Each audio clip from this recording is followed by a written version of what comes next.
दोस्तों, यदि आज हमारे पास साधारण सी दिखने वाली घड़ी नहीं होती तो आज के इस आधुनिक समय में भी हमारा जीवन बहुत ही मुश्किलों से भरा होता। इतना ही नहीं, आज के समय में जो चीजें एक एक सेकंड के हिसाब से चल रही हैं, जैसे रेलगाड़ी का समय, जहाज का समय, ये सब कुछ संभव नहीं हो पाता। कुल मिलाकर अगर कहा जाए तो आज के समय में घड़ी के बिना जीवन का आधुनिकीकरण संभव ही नहीं था। लेकिन क्या आप जानते हैं कि इतने महत्वपूर्ण यंत्र घड़ी का आविष्कार किसने, कब, कहां और कैसे किया? अगर नहीं तो बने रहिए इस वीडियो में प्राचीन काल से लेकर आज तक घड़ी के आविष्कार का दिलचस्प इतिहास जानने के लिए। दोस्तों, आपको बता दें कि इस वीडियो को बनाने में हमें बहुत समय लगा है और शायद ही ऐसी कंप्लीट जानकारी आपको किसी और YouTube चैनल पर मिले। इसलिए आपसे गुजारिश है कि वीडियो को लाइक करें और चैनल को सब्सक्राइब करके इसे अपने दोस्तों के साथ भी शेयर जरूर करें। चलिए शुरू करते हैं। आपको बता दें कि वर्तमान समय में इस्तेमाल की जाने वाली घड़ी का एक बार में आविष्कार नहीं हुआ था। किसी ने पहले घंटे वाली सुई बनाई तो किसी ने मिनट वाली सुई। इस प्रकार विश्व में घड़ी का विकास कई चरणों में हुआ था। आज की दुनिया में हम सब लोग घड़ी की सुइयों की नोक पर दौड़ते हैं, अर्थात सभी लोग समय के हिसाब से जागते हैं, ऑफिस जाते हैं, लंच करते हैं और सोते हैं। ऐसे में सवाल उठता है कि उस समय के लोग अपनी दिनचर्या को कैसे चलाते होंगे जब घड़ी नहीं हुआ करती थी। आपको बता दें कि इतिहासकारों को इसका ज्ञान नहीं है कि जिस तरह समय के पल पल का हिसाब आज घड़ी रखती है, वो घड़ी के बनने के पहले मापा कैसे जाता था। लेकिन इतना जरूर है कि इंसान को जब से समय को समझने का एहसास हुआ, तब से वे लोग शायद पहली बार घड़ी को सूरज के उगने और डूबने में ज्ञात करते होंगे। और प्रागैतिहासिक काल में कई दशकों तक मनुष्य यूं ही अपना काम करता रहा होगा। इंसान रात और दिन के समय का आभास करता रहा होगा और अनुमान लगाता रहा होगा कि अब दिन के या रात का पहला पहर खत्म हो गया है और दूसरा शुरू होने वाला है।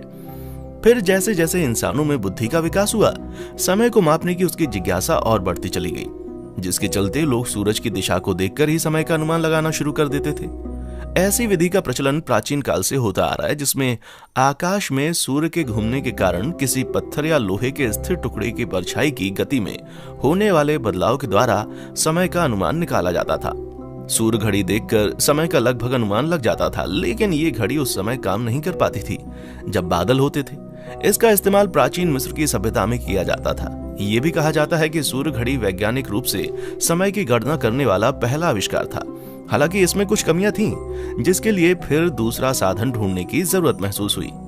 और इसी जरूरत के चलते कई सदी के बाद समय जानने के लिए जल घड़ी का आविष्कार हुआ था, जो कि चीनी और भारतीय लोगों द्वारा आज से लगभग 3000 वर्ष पहले बनाया गया था।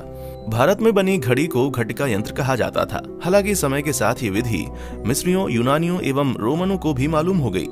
जल घड़ी में 2 पात्रों का प्रयोग होता था। एक पात्र में पानी भर दिया जाता था और उसकी तली में छेद कर दिया जाता था। उसमें से थोड़ा थोड़ा जल नियंत्रित बूंदों के रूप में नीचे रखे हुए दूसरे पात्र में गिरता रहता था। इस पात्र में इकट्ठा हुए जल की मात्रा नापकर समय का अनुमान किया जाता था। बाद में कई देशों में पानी के स्थान पर बालू का प्रयोग किया जाने लगा। हाइड्रोलिक घड़ियों का आविष्कार। आपको बता दें कि ईसा से 3 सदी पहले यूनान के रहने वाले आर्किमिडीज ने बोवायंट फोर्स की खोज कर ली थी, जिसके बाद उन्होंने हाइड्रोलिक घड़ी का आविष्कार किया था। उन्होंने पानी में एक तैरने वाला इंडिकेटर डाल दिया था और बर्तन के साथ 1 मीटर लगा दिया था। फिर जैसे जैसे पानी की बूंदों से बर्तन में पानी बढ़ता गया तो मीटर के जरिए समय का पता लग जाता था। फिर इस सदी में सेबेस्टियन नाम के एक वैज्ञानिक ने पानी के जरिए ही एक घड़ी बनाई। उन्होंने एक चाबीदार घड़ी को तैरने वाले धातु पर लगाकर किसी बर्तन में डाल दिया और फिर उस छड़ के चाबी को एक चाबीदार पहिए से जोड़ दिया, जो कि पहले से ही कुछ अंकों को दर्शाती थी। फिर जैसे जैसे पानी की एक एक बूंद गिरती गई, वो छड़ को ऊपर उठाती गई, जिससे पहिया धीरे धीरे घूमता और इस तरह समय का पता लगाया जाता था। आपको बता दें कि फिर इसी तरह जल का प्रयोग करके कई सदियों तक कई देशों में वाटर क्लॉक टावर बनाया गया और बहुत सी जगहों पर इसी पानी का प्रयोग करके उसमें घंटी भी लगाई गई, जिसके सबूत आज से लगभग 2500 साल पहले प्राचीन यूनान में मिलते हैं। यूनान यानी ग्रीस में पानी से चलने वाली अलार्म घड़ियां बनाई गई थीं, जिसमें पानी के गिरते स्तर के साथ तय समय बाद घंटी बज जाती थी। ये उस समय में एक बहुत ही बड़ा आविष्कार हुआ करता था। फिर 9वीं सदी में इंग्लैंड के एल्फ्रेड महान ने मोमबत्ती द्वारा समय का ज्ञान करने की विधि का आविष्कार किया। उन्होंने एक मोमबत्ती पर लंबाई की और समान दूरियों पर चिन्ह अंकित कर दिए। फिर मोमबत्ती के जलने पर सभी चिन्ह तक उसकी लंबाई के पहुंचने का निश्चित समय दर्ज कर लिया जाता था। आधुनिक घड़ी के आविष्कार पर विवाद। आधुनिक घड़ी के आविष्कार के बारे में जानने से पहले आपको ये बताना बहुत जरूरी है कि इसका भी आविष्कार एक बार में नहीं हुआ। दरअसल पहले घड़ी की सिर्फ घंटे वाली सुई हुआ करती थी, फिर कुछ समय बाद मिनट वाली सुई और फिर सेकंड्स वाली सुई आ गई। यही वजह है कि आधुनिक घड़ी के आविष्कार को लेकर कई तरह के विवाद हैं। इतिहास और मीडिया रिपोर्ट्स के मुताबिक घड़ी के आविष्कार का श्रेय पोप सिल्वेस्टर द्वितीय को जाता है, जिन्होंने सन 996 ईस्वी में यांत्रिक घड़ी का आविष्कार किया था। आपको बता दें कि यांत्रिक घड़ियों में अनेक पहिए लगे होते हैं जो किसी कमानी, लटकते हुए भार या अन्य उपायों द्वारा चलते जाते हैं। इन्हें किसी डोलनशील व्यवस्था द्वारा इस प्रकार नियंत्रित किया जाता है कि इनकी गति एक बराबर होती थी। इनके साथ ही इसमें घंटा या घंटी भी होती थी जो निश्चित समय पर खुद ही बज उठता था और समय की सूचना देता था। यूरोप में इस घड़ी का प्रयोग 13वीं शताब्दी के मध्य में कई जगह होने लगा। हालांकि इस समय बनी ये घड़ी आज तक की कंप्लीट घड़ी नहीं थी। इसमें ना तो मिनट की सुई थी और ना ही सेकंड्स की। यांत्रिक घड़ियों का आविष्कार। आपको बता दें कि इतिहासकारों के मुताबिक सन 1300 में हेनरी डी विक ने चक्री डायल तथा घंटों से निर्देश देने वाली पहली घड़ी बनाई थी, जिसमें भी मिनट और सेकंड की सुई नहीं थी। आजकल की यांत्रिक घड़ियों को इसी श्रृंखला की संशोधित कड़ियां माना जाता है। 16वीं शताब्दी तक घड़ी जिस रूप में थी वो काफी बड़ी थी। घड़ियां बाजार, महल या किसी सार्वजनिक स्थल पर लगी होती थी, इसलिए घड़ी को एक जगह से दूसरी जगह ले जाना बहुत मुश्किल था।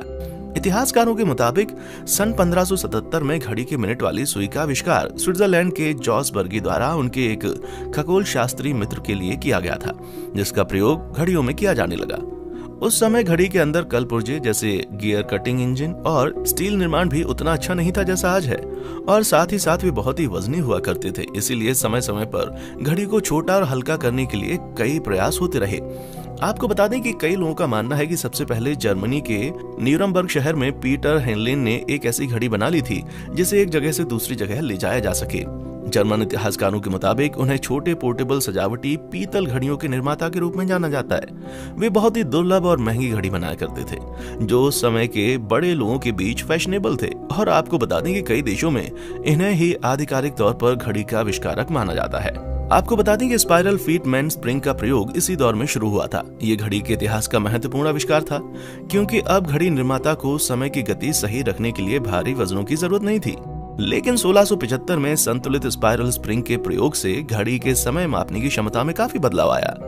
घड़ी अब हर घंटे यहाँ तक कि मिनट मापने में भी कारगर हो गई थी, और आकार छोटा होने के साथ साथ घड़ी के उपयोग करने के तरीके में भी परिवर्तन आ गया था।